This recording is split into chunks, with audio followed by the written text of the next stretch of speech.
सध्या उन्हाचा तडाखा वाढलाय। मुंबईत 38.5 अंश सेल्सिअस इतक्या तापमानाची नोंद झाली आहे। तर पुढील 24 तासात मुंबईसह ठाणे, रायगड, रत्नागिरी, पालघर आणि सिंधुदुर्ग या जिल्ह्यांमध्ये उष्णतेच्या लाटेचा अंदाज हवामान विभागाने वर्तवलाय।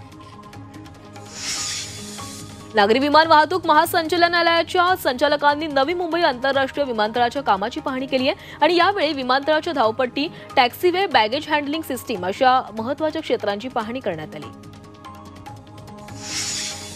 मुंबईत खासगी शाळा सुरू करण्यासाठी 127 प्रस्ताव प्राप्त झालेत आणि त्यातील 106 प्रस्ताव हे इंग्रजी माध्यमांचे असून मराठी माध्यमांचे केवळ 15 प्रस्ताव आलेत। तर मुंबईत मराठी शाळा सुरू करण्याचे अवघे 2 प्रस्ताव हे पात्र ठरले।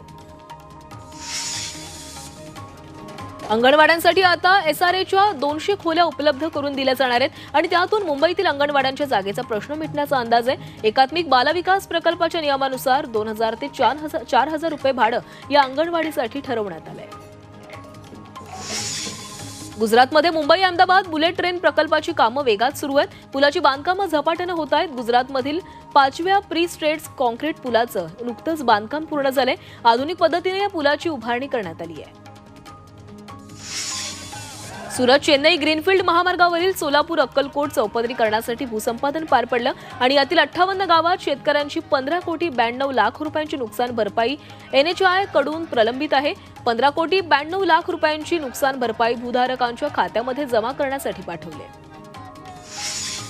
राज्यातील आमदार निवास व्यवस्थापन समितीच्या अध्यक्षपदी आमदार सचिन कल्याण शेट्टी यांची निवड करण्यात आली आहे। राज्य मंत्रिमंडळाच्या बैठकीमध्ये महाराष्ट्र विधिमंडळाच्या विविध समित्यांची नियुक्ती ही मुख्यमंत्री देवेंद्र फडणवीस यांनी केलेली होती आणि त्यात कल्याण शेट्टी यांच्यावर आमदार निवास समितीची जबाबदारी सोपवण्यात आली आहे।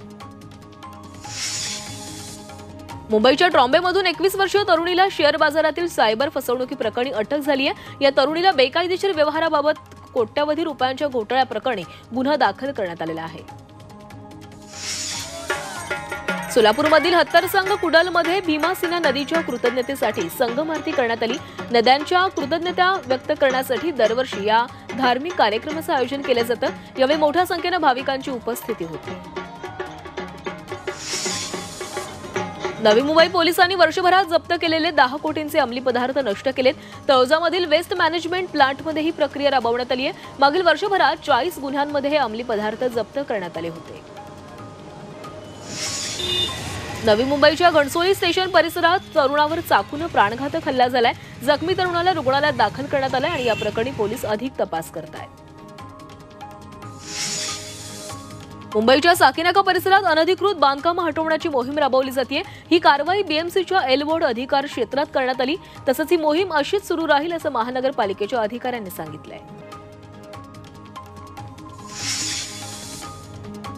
पालघर जिल्ह्यात 25 लाख रुपयांचे मेफेड्रोन ड्रग्ज जप्त करण्यात आले आणि या प्रकरणी एका आरोपीला अटक करण्यात आली आहे। पोलिसांनी सापळा रचून ही कारवाई केली आहे।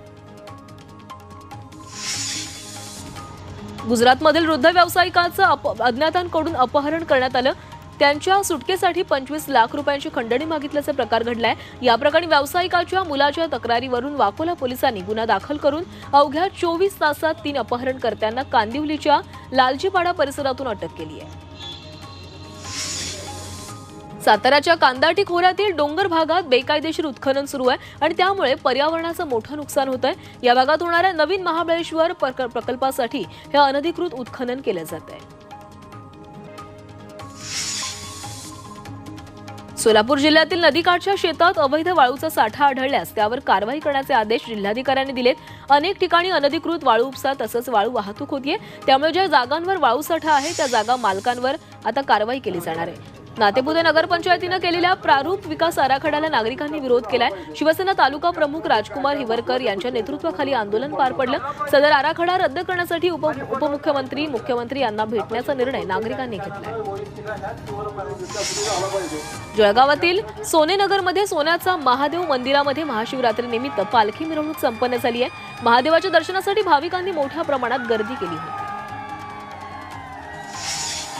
भंडाऱ्यातील तुमसर तालुक्यात पोलीस अधीक्षकांच्या पथकानं वाळू माफियांवर धडक कारवाई केली आहे। तामसवाडी वाळूघाटावर छापा टाकून 3.44 कोटींचा मुद्देमाल जप्त करण्यात आला आणि या कारवाईमध्ये 11 टिप्पर, 1 ट्रॅक्टरसह ट्रॉली जप्त करण्यात आली आहे। चालक मालक मात्र फरार झालेत। मराठी भाषा पदवी अभ्यासक्रमासाठी क्षमतेच्या निम्मेही विद्यार्थी मुंबईतील अनेक महाविद्यालयांना मिळालेले नाहीयेत। मराठी अभ्यासक्रमाच्या शिक्षणातून रोजगाराच्या मोठ्या संधी उपलब्ध होईपर्यंत ही स्थिती सुधारणार नसल्याचं मत शिक्षण क्षेत्रातून व्यक्त केलं जातंय।